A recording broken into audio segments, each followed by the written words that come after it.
Hey, Shalom. All praise are going on. It goes to Yahweh Bashim Yahushai, Bashim Dash. Double honors to the apostles and the elders of Great Millstone. And peace and blessings to the hopeful elect. This is once again another edition of the Mark of the Beast. Now, I have another article. All right.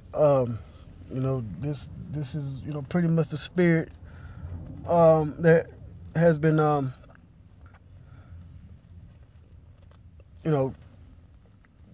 coming out to me all morning. These different articles dealing with the mark of the beast. So the spirit through the Lord has me speaking on it. If I didn't say it, I'm gonna give all praise going on to Yahweh Bashim Yahushai, Bashim Dash, and double honors to the apostles and the elders of Great Millstone. Shalom to the elect.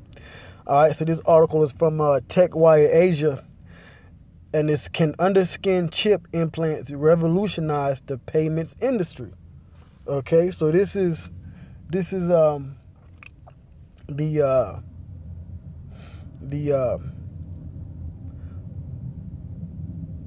hey man, this thing is coming to a head, man. We're just 2 months in, 2 months into 2019, the year of Karagma. Today's date is March 2nd, 2019, the year of Karagma, and they're already pushing this microchip hard. Now, Karagma goes back to the Greek word for the word mark. In Revelation, the 13th chapter and 16th verse, all right, which basically means to cut into or cut, engraving, which that's what this needle, the syringe, does when it implants the microchip under the skin, and it cuts into the hand. As you can see on the image here. Okay, and when you read the prophecy, it goes into that anybody that gets this mark, if they don't take it, then they won't be able to buy or sell. All right, so now we're seeing it being equated to this underskin chip implant or RFID implant being equated with, or I should say, being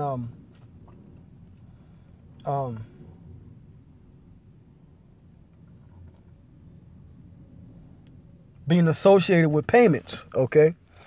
So it says here in the article, it says underskin chip implants, or more technically, subcutaneous chip implants, are here. And banks seem to be loving what the technology can do. So we're seeing the prophecy of the mark of the beast, especially when it comes to buying and selling. We're seeing it come to fruition. It says, although not yet a trend in the APAC, it's a technology that seems to be revolutionizing the payments industry in Europe, and may soon come to China, Hong Kong, Singapore, and Australia, among other countries in the APAC. At the 2019 Mobile World Congress, Spanish bank Sabadell, which I just did an article on that, I just put that video up, it says showed how subcutaneous chip implants can be used for payments. Sabadell's first volunteer, Edgar Pons, received the implant on stage at the event. What we have been seeing now is what the future of payments could be, said Sabadell Financial Services Manager Anna Pugorial. This incident and Sabadell's presentation caught the attention of several delegates, all of whom were either impressed or concerned. Nobody, however, disputed the fact that the technology seems like it's ready to make a big dent in the payment space. So this is what we have going on, man. They're getting ready to push this chip. It says subcutaneous chip implants are practical. The chips that are being used as implants are the size of a grain of sand and usually coated with a bioagreeable substances to prevent the body from degrading it once under the skin. They're safe. All right, but we all know that it's not. All right, because the body that the Most High created, this human body, wasn't created to have foreign objects inserted in. It's always going to try to push it out, or it causes complications. Okay, so it says, but what's most exciting is that the technology that the chips run on, either radio frequency identification or near field communication, are already being used at vendor portals and point of sale terminals across the world. This is the same technology that allows you to use Apple Pay or Samsung Pay at your favorite shopping malls and retail outlets.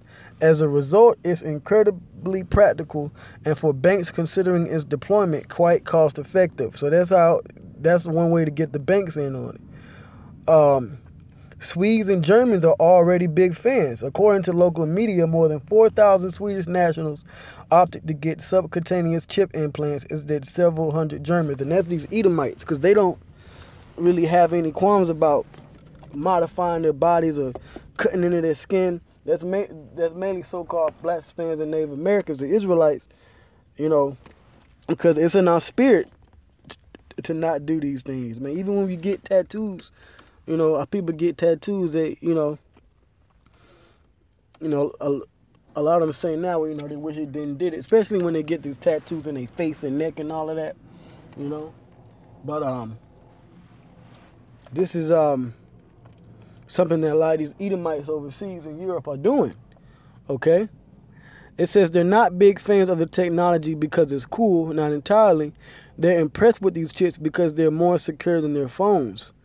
It's why they use it to gain physical access to their digital homes, offices, and even their connected cars. So, you know, for them, basically, it's more of a security thing.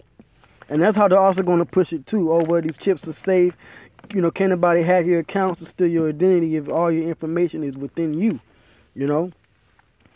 It says in Sweden and Germany, owing to the demand, several public service departments, including the railways, are trialing the technology.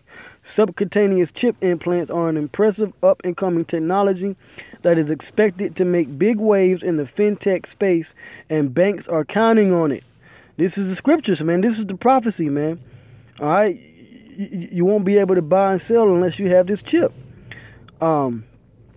Will chip implants catch on in the APAC?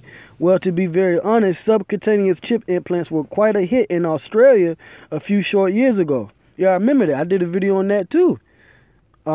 We had these, it was like a mobile implantation service was going around in Australia giving people the microchip. So it says, however, the technology didn't get much traction then because it was a consumer-led idea. Today, with banks seriously considering it as a secure way to enable contactless payments for a majority of their customers and other businesses trying to explore its benefits, it looks like the trend could catch on in the APAC, although there will still be a few concerns to get over, especially overcome any perceived risk to health and the fear of always being tracked. Subcutaneous chip implants could offer some real advantages to the payments industry and other businesses in general. So they really want to push this microchip. They really want to push this microchip, man. All right, and that's what we've been saying here at Great Millstone. All right, you know, we've been telling you that this RFID microchip is soon going to be everywhere, man. Okay, especially you know, this year, 2019, the year of the mark of the beast, or the year of Karagma. Okay, the year of the mark, man. So we're seeing it come into fruition now. Like I said, we're only 2 months in, all right, now in the so-called third month. So, you know, this thing is already gaining traction around the world. And soon it's going to come over here to America in a major way, you know. And according to the scriptures, we're not supposed to take the mark of the beast, man. All right. I think I still had that scripture queued up. Let's see. I did. Here we go. Okay. You know, so you're not supposed to take it. This is Revelation 14:9. And the third angel followed them, saying with a loud voice, if any man worship the beast and his image, and receive his mark in his forehead or in his hand, the same shall drink of the wine of the wrath of the Most High, which is poured out without mixture into the cup of his indignation. And he shall be tormented with fire and brimstone in the presence of the holy angels and in the presence of the Lamb. And the smoke of their torment ascendeth up forever and ever, and they have no rest day nor night, who worship the beast and his image, and whosoever receiveth the mark of his name. So if you take that chip, okay, then the Lord's going to destroy you. Revelation 13 and 16. And he causes all, both small and great, rich and poor, free and bond, to receive a mark in their right hand. The mark is the charagma in the Greek, which is this microchip, or in their foreheads, and that no man might buy or sell. That's these banks dealing with buying and selling and having payments attached to the microchip. All right, save he that had the mark. So unless you have the mark, you're not going to be able to buy or sell, or the name of the beast, or the number of his name. So if you take this payment RFID microchip, the Lord is going to destroy you. Okay, and with that, I want to say shalom.